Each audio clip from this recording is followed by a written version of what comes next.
If at all I seek the help of a counselor, how often do I need to meet? It depends on the nature of the issue and the person concerned.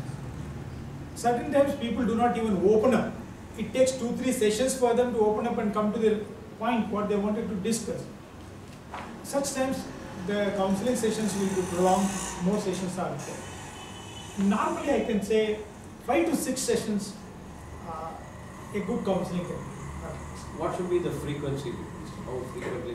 How many, once in how many days? How do you decide that? Most of the counselors would like to see the counsellors once in a week. That is very ideal if everything goes. Unless there is a very pressing need, you will see more often. Otherwise, it is once in a week counseling sessions are organized. I come to a counsellor and he helps me out. I feel comfortable. After reaching normalcy in my life, do I need to visit him again? Not necessarily. Provided if you don't come across with any other problem, or if you feel that there is something inadequacy, I need to get clarification from the counsellor, at that time only you should go.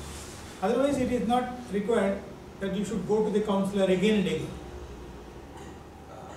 In your institute, you conduct a course called lay counselling.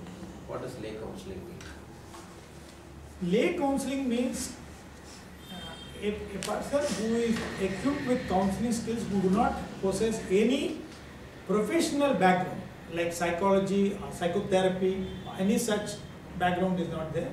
Such people also can learn the counselling skills and they are called as lay counsellors. They can help the society in turn as counsellors.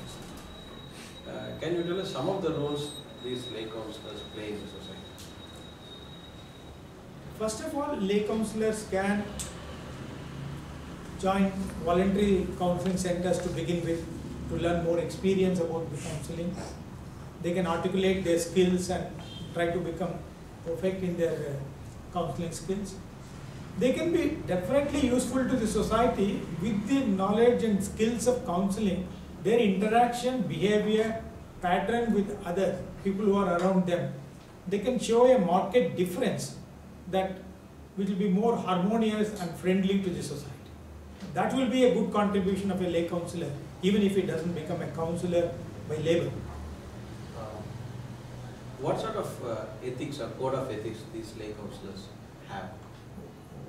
That's a good question. There are many ethics prescribed and they are taught to practice these things in their life, in the counselling life. First and foremost is the confidentiality. They are very seriously taught how to maintain confidentiality. They should never break this confidentiality, and they should be non-judgmental in the counselling sessions. They cannot be biased. Their perceptions bias they have to keep aside. No time they can be judgmental, and they must develop the skills of active listening. And after listening, they should empathize with the counsel. They should be able to go to the counselor's point of view and see what the counselor is really suffering. These are all the main ethics we teach the lay counselor.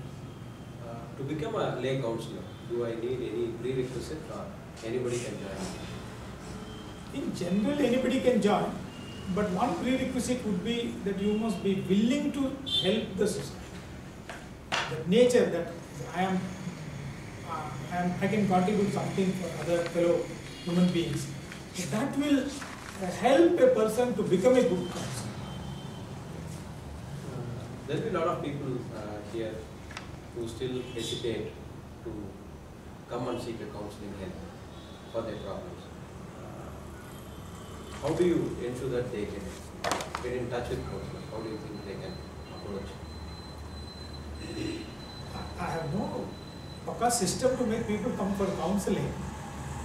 But it is very true what you told. There is a lot of myth and misconception in the people that if I go to a counsellor, I will be branded as mentally not alright, something wrong with me. That is totally wrong. Even if there is a mental disorder of 5%, a counsellor will not be of any help. They need medical treatment, doctors only can help them. But counselling can be a supporting factor for them. So only a sane person can go to a counsellor. And this message should spread among the people. People should know, yes, I am totally sane.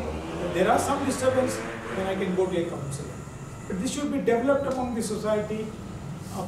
People should talk about this. There is slightly, these factors are getting opened up in the present day situation. That's how some counselors like me are surviving. If at all we need to reach you, if some of us need to reach you, how do I reach? Where do we reach? You are always welcome. I have a counseling center called Samadhan, and it works in two places. One is in my residence at Atinagar. I have a center in Majestic, in a dispensary that is called City Dispensary and Laboratory. There also I am available on appointment. I will be there anytime required by anybody.